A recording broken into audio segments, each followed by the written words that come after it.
Hi friends, வணக்கம். Welcome to our channel சென்டமேக் success strategy. இன்றைக்கி நம்ம பார்க்க போகிற முக்கியமான வீடியோ என்னென்னு பார்த்தீங்க அப்படின்னா, தமிழ்நாடு இன்ஜினியரிங் அட்மிஷன் 2024 பற்றின பேசிக் டீட்டெயில்ஸ் பார்ட் 1. ஃபர்ஸ்ட் என்ன அப்படின்னா, எப்படி இன்ஜினியரிங்கு கட் ஆஃப் கால்குலேட் பண்ணணும், ரெண்டாவது எலிஜிபிலிட்டி க்ரைட்டீரியா என்ன, மூணாவது டயர் 1 காலேஜஸில் செய்கிறதுக்கு சேஃப் கட் ஆஃப் எவ்வளோ இருந்தால் போதும். இது நம்ம லாஸ்ட் இயர் கட் ஆஃப் பேஸஸை அனாலிசிஸ் பண்ணி நம்ம சொல்ல போகிறோம். ஃபஸ்ட்டு கட் ஆஃப் எப்படி கால்குலேட் பண்ணணும் அப்படின்னா, அதுக்கு நமக்கு முக்கியமான பேசிக் 3 சப்ஜெக்ட்ஸ், அதாவது மேக்ஸ், ஃபிசிக்ஸ், கெமிஸ்ட்ரி, இந்த 3ஓட மார்க்கும் நமக்கு இம்பார்ட்டண்ட். அதனால தான் இப்போ இந்த 3 எக்ஸாமுக்கும் முன்னாடி இதை போட்டால் யூஸ்ஃபுல்லாக இருக்கும் அப்படிங்கிறதுக்காக இந்த வீடியோவை நம்ம இன்றைக்கி அப்லோட் பண்ணுறோம்.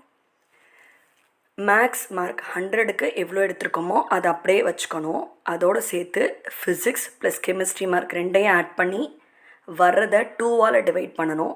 So max mark plus physics plus chemistry divided by 2 total பண்ணோம் அப்படின்னா 200க்கு ஒரு எக்ஸ் அப்படின்னு ஒரு வேல்யூ கிடைக்கும். இதுதான் உங்களோட கட் ஆஃப்.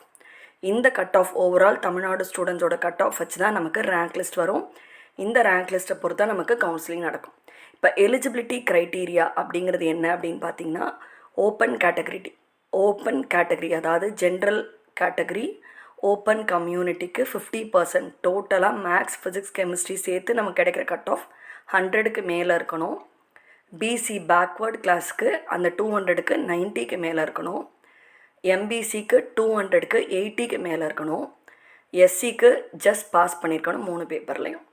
இதையே இவ்வளோ ஸ்பெசிஃபிக்காக சொல்கிறோம் அப்படின்னா, ஒரு சிலர் என்ன நினைக்கிறாங்கன்னா, மேக்ஸில் நான் வந்து 60 எடுத்திருக்கேன், ஆனால் ஃபிசிக்ஸ் கெமிஸ்ட்ரியில் 35 தான் இருக்குது, டோட்டல் போட்டேன்னா எனக்கு வந்து 100க்கு மேலே வருது, நான் வந்து பிசி மேக்ஸில் 35 எடுத்தனால எலிஜிபிளாக இல்லையா அப்படின்னா, கண்டிப்பாக எலிஜிபிள். உங்களோட கட் ஆஃப் 50% மேலே இருந்தாலே நீங்கள் கன்ஃபார்மாக எலிஜிபிள் தான். மூணாவது என்ன அப்படின்னா, safe cut off to enter into tier 1 colleges.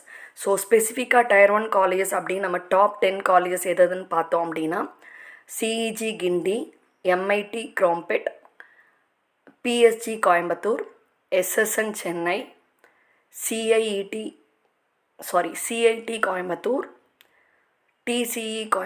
TCE Madurai, GCT Coimbatore, இது எல்லாமே government colleges, government aided college. அதுக்கப்புறம் பார்த்தீங்க அப்படின்னா, சென்னையில் இருக்க Loyola institute of management, Chennai institute of technology, இவங்க எல்லாம் நல்லா பண்ணிட்டு இருக்காங்க. ஸோ நான் சொன்ன 8 காலேஜஸும் ரொம்ப ரொம்ப ரொம்ப க்ரீமி காலேஜஸ். இதுக்குள்ளே நம்ம போயிட்டோம் அப்படின்னா கண்டிப்பாக நமக்கு நல்லாயிருக்கும். ஸோ ரிமெம்பர், 3 எக்ஸாமும் இனிமேல் தான் நடக்க போகுது. நீங்கள் இது வரைக்கும் எழுதின 2 பேப்பர் உங்களுக்கு வந்து டோட்டலில் மட்டும்தான் கவுண்ட் ஆகும். எந்த ஒரு விதத்துலேயும் உங்களோட கட் ஆஃப் அஃபெக்ட் பண்ணாது.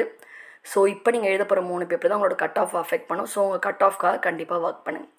ஒரே ரேண்டமாக ஒரு எக்ஸாம்பிளாக நான் சொல்கிறேன். ஃபார் எக்ஸாம்பிள், ஒரு ஸ்டூடெண்ட் மேக்ஸில் 70 எடுக்கிறாங்க, ஃபிசிக்ஸில் 60 எடுக்கிறாங்க, கெமிஸ்ட்ரியில் 70 எடுக்கிறாங்க அப்படின்னா மேக்ஸோட 70 அப்படியே இருக்கும். ஃபிசிக்ஸோட 60 + 70 130 2ஆல் டிவைட் பண்ணணும். ஸோ 65 + 70 அந்த ஸ்டூடெண்ட்டோட கட் ஆஃப் 135. இந்த 135 அப்படிங்கிறது தான் நம்மளோட கட் ஆஃப்.